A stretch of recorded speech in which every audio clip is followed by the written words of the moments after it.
come a time when all the might they have, which they are of course using it, using all those empty words and empty phrases. It's nothing but a sham mockery, all those phrases, written by one fellow who is preparing all the speeches for him. This is called American propaganda? American propaganda.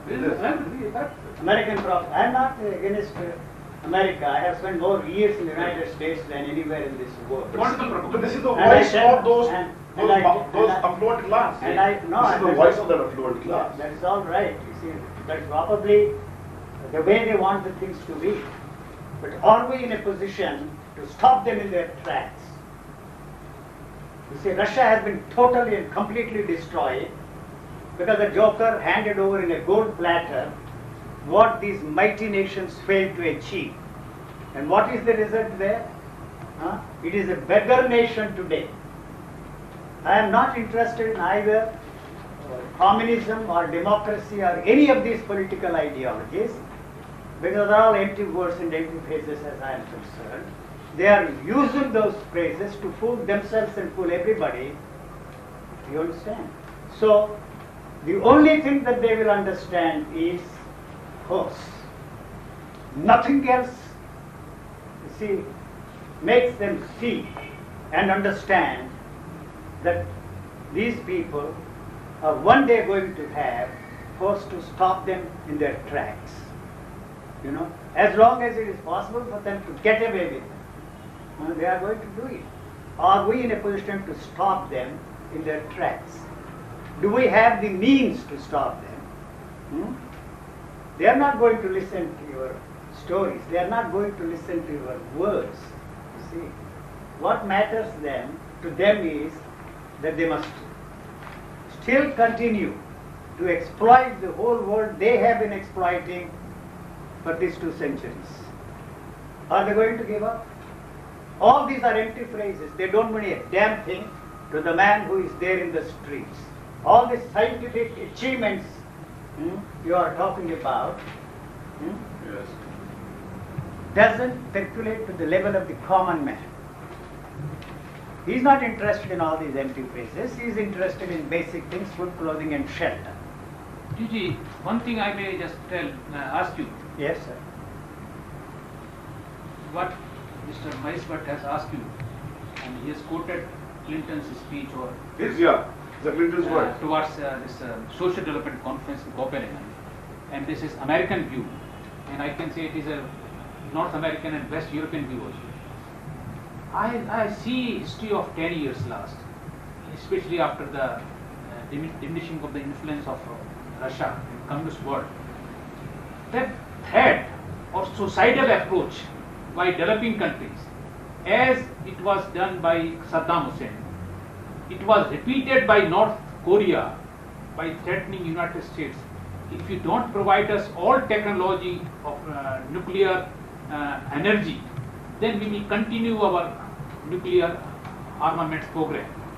And America agreed due to threat to provide all such support. And still, I feel political scientists and politicians in America and West European, they are having 2 or 3 issues only before them. Number 1, the increasing economic power of Japan. Number 2, the increasing military power of 2 or 3 developing countries. Number 3, the increasing economic strength and human resource strength of China. Yeah, but how are you going to meet that challenge? Do we have the means to do it? And how are you going to acquire these means? And what kind of means you will have to acquire to stop them in their tracks and share everything you see that this planet has equally. I am not saying for a moment that classless society is possible in this world. There isn't going to be a classless society in this world at all. The communists tried it and totally failed. There isn't going to be any classless society.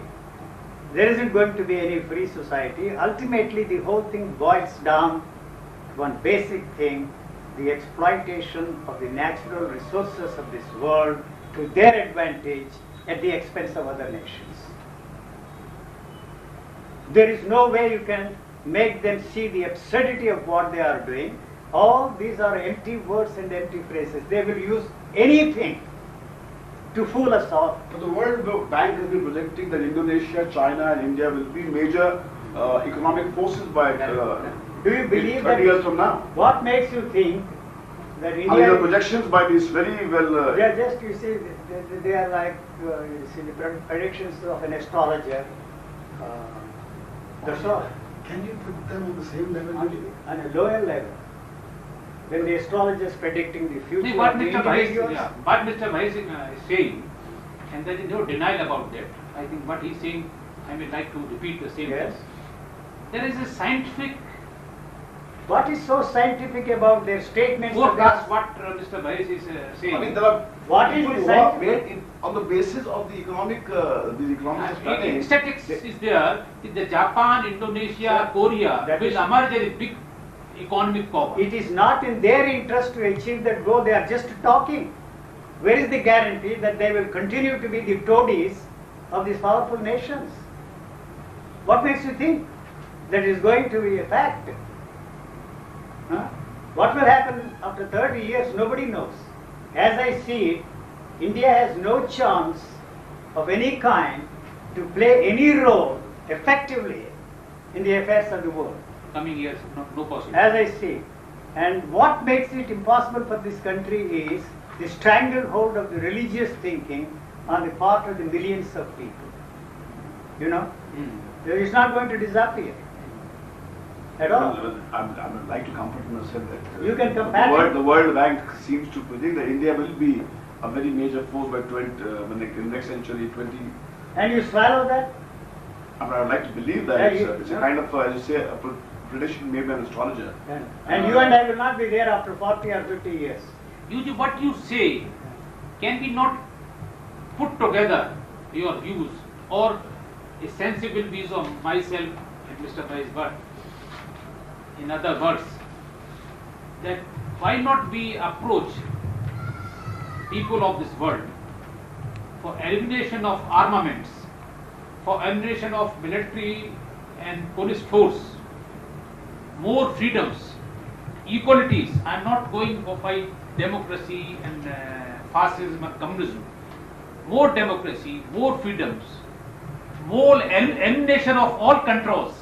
Because I think you will agree with us that controls are not good thing. Because we were having before socialist system, your socialist economy, pattern of society, not even socialist Never system. talked of. Never talked of such nonsense. And what a mockery it was. Yeah. And what is the result of it all? Yes. Where are we Yeah. today?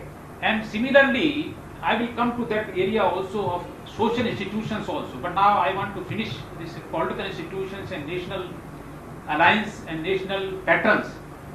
So don't you think that if we take say or what you say, if we people should call for elimination of all armaments, we should call for sharing of the economic power, we should share about economic and technological advancement of the world, we should have more active role of United Nations, we should have more democratic regional representation in United Nations.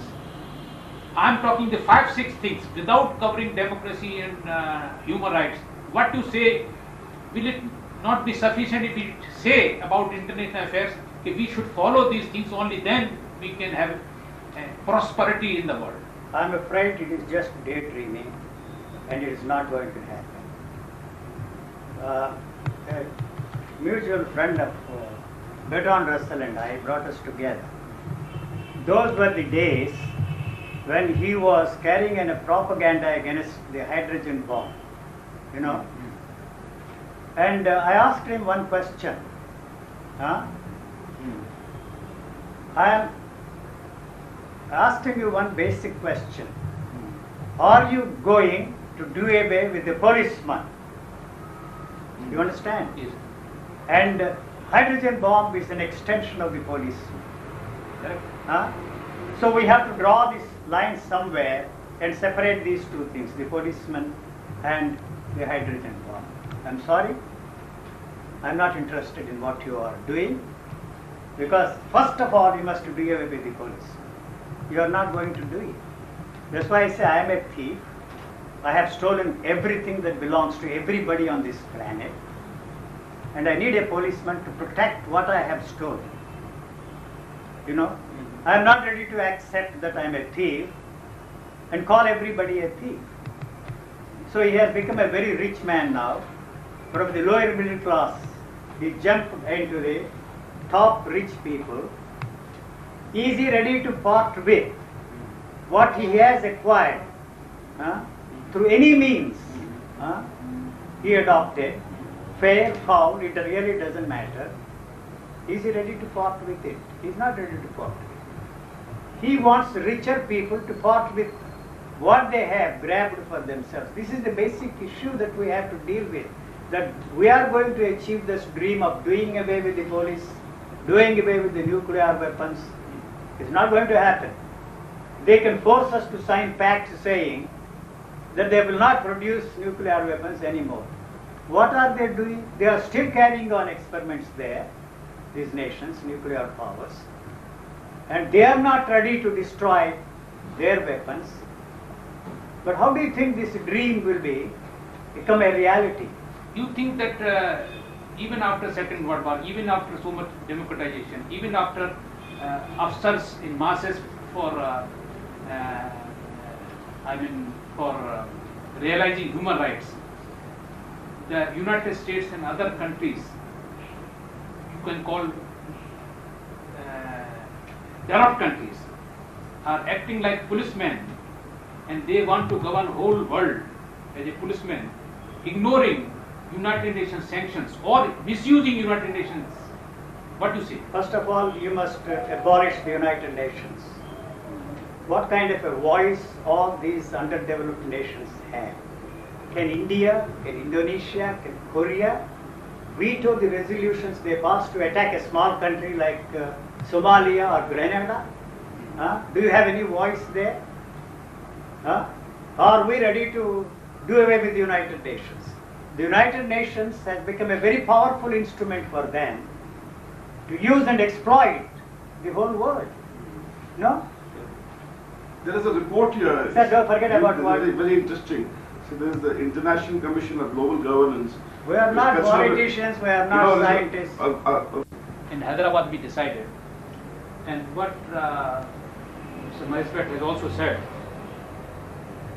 for realizing that social development in the world, what we have to do, and I think you have said in different words, that economic and social condition which should be promoted contribute to stemming the flow of refugees, internally displaced persons, migrants, diminishing ethnic, religious and nationalist tensions, preventing conflict and war, and reducing the need for humanitarian assistance and peacekeeping missions. What do you say about this? Can we realize there is no point in after creating economic and social conditions, can we realize these things? You may say that I am a pessimist, that I am cynical, but that is not going to happen at all.